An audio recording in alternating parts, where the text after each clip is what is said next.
Hello दोस्तों, नमस्कार। मैं अमरीश मुर्वेद से आपका एनआरके कोचिंग क्लास में स्वागत करता हूं। मैं आज कक्षा 12 का जो कल सर रामू बताया था हिंदी में, उसका दूसरा पैराग्राफ बताऊंगा, जिसको आप पढ़ने के लिए बहुत ध्यान से पढ़िएगा। और हम जानते हैं कि आप उत्सुक हो हमारे इस दूसरे पैराग्राफ को पढ़ने के लिए, इसलिए मैं बहुत ही प्रेम से बताऊंगा। पहले तो पहला दोहरा दूं एक बार कि कौन तुम्हें संस्कृति जल निधि तेरे तरंगों से फेंकी मणि एक कर रहे किस निर्जन का चुपचाप प्रभा की धारा से अभिषेक। फिलहाल इसमें प्रभा की धारा से अभिषेक कट गया, क्योंकि इसको जब लिख रहे थे तो उसको हटाना पड़ा। इसीलिए हम प्रभा की धारा से अभिषेक बता दे रहे हैं कि इसके बाद प्रभा की धारा से अभिषेक है। तो इसका अर्थ क्या था कि कौन तुम संस्कृत जन। जब श्रद्धा जी देखती है मनु जी को तो कहते हैं कि मतलब जो तुम संसार सागर तट के किनारे दिखाई दे रहे हो, कौन हो। जैसे ऐसा प्रतीत हो रहा है कि मानो तरंगों ने किसी मणि के समान चमकीली चीज को फेंक दी हो।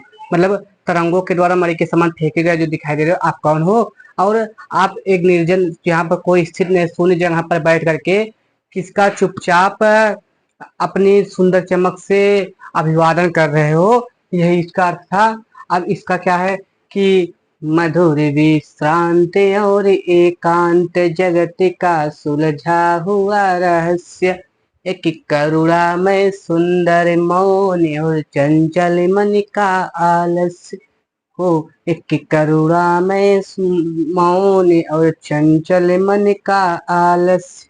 यहाँ पर एक करुणामय सुंदर मौन था, गलती से नहीं लिखा है, इसके लिए आपसे क्षमा चाहते हैं। यहाँ पर एक करुणामय सुंदर मौन और चंचल मन का आलस।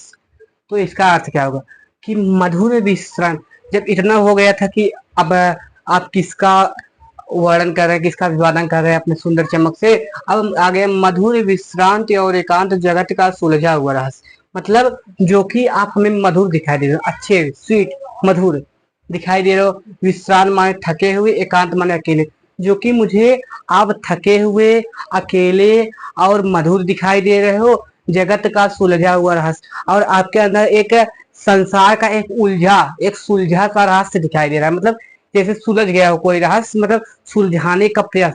मतलब हम कोई चीज जब सोचे हैं तो सोच रहे होंगे कि इसको कैसे सुलझाया जाए, उसी का रहस्य उनके अंदर था। क्योंकि जब संसार नष्ट हो गया था तो वो सब यही सोच रहे थे कि कैसे हम संसार को बढ़ाएं, क्या करें क्या ना करें। एक सुलझा सा रहस्य उनके अंदर दिखाई दे रहा है कि मधु जो कि थके हुए थे, एकांत थे, अकेले थे, विश्रांत थे।